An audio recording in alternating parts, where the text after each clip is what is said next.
Hi everyone. I want to share a bit of a public service announcement in this video.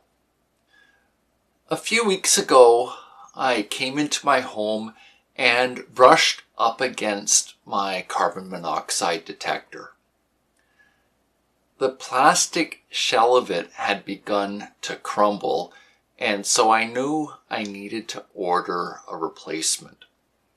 It just arrived from China, and I looked at it. It had an expiry date on it.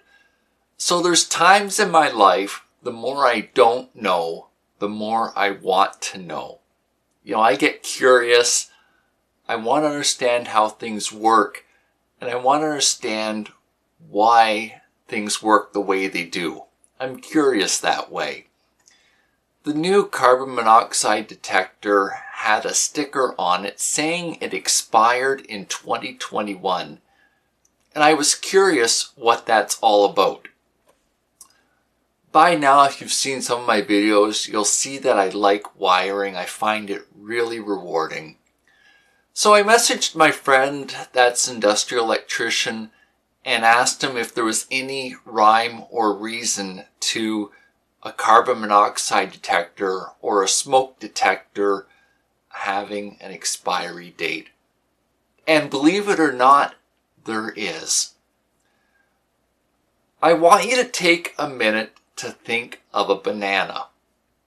I'm talking about the piece of fruit.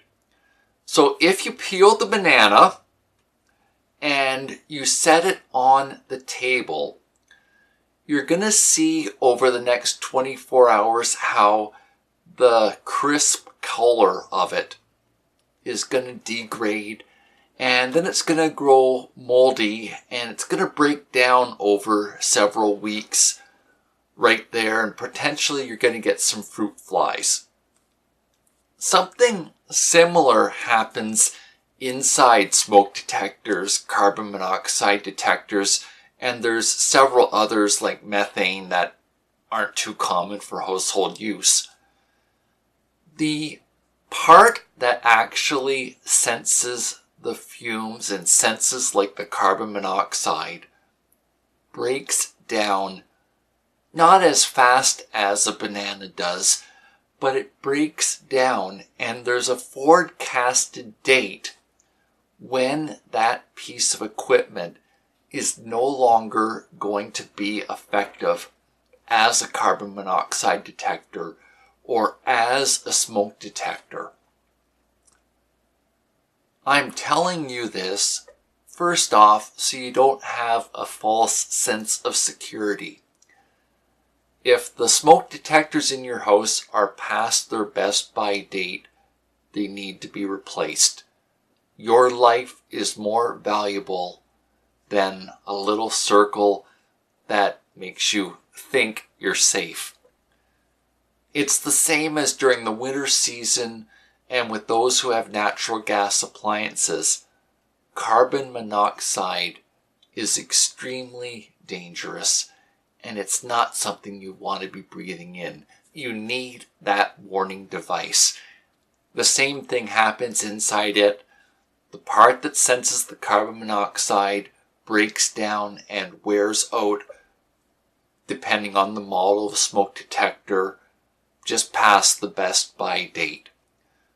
You need to plan ahead and make the replacement of these part of your budget.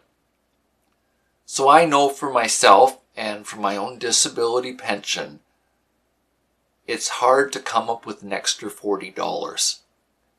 So if you know every 5 years that you need to have $40 for a smoke detector and let's say another $50 for a carbon monoxide detector, it means that you need to roughly have $13 a year or just over $1.20 a month set aside for this so that when you hit the 5-year mark, you're able to get a replacement. It's called budgeting. There's a life skill around budgeting, planning ahead, and not being engaged in spontaneous purchases because it makes you feel good. A lot of the disability pensions that we receive are strictly for housing and food. If you want more than that, you need to be having a part-time job to pay for entertainment and sort of the enhancement activities that makes people thrive. I want to encourage you to be considering this, even if it's something as small as a paper route that happens once a week. The part of making some money that is your own is going to boost your self-esteem and help you better deal with the challenges that come from whatever is going on with your health or whatever stress is going on in your life.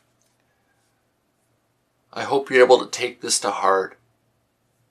These devices do work, and there's a reason why they're in our homes. Thanks so much for this time that you've spent with me today. Bye for now.